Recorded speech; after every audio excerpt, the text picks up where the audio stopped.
இது வரைக்கும் சரித்திரத்தை நான் எனக்கு ஒரு 30 வயசு ஆச்சு, எத்தனையோ ஃப்ரெண்ட்ஸ் இருக்காங்க, எவனும் வேலண்டைன்ஸ் டேவை தஞ்சாவூர் பெரிய கோயில்ல வச்சு செலிப்ரேட் பண்ணி நான் பார்த்ததே கிடையாது.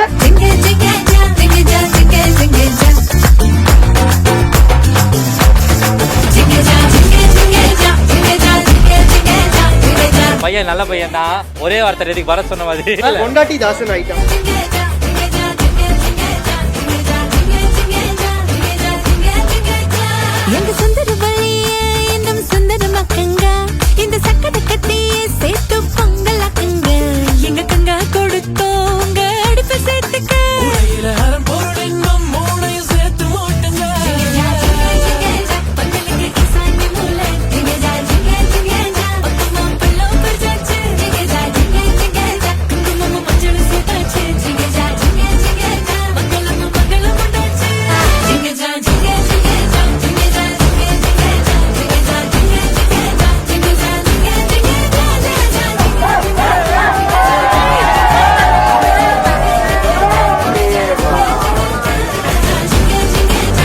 ரெண்டே வார்த்தை தான் இனிமே பேசுவான், சரிமா சாரிமான்னு 2 வார்த்தை பேசுவான்.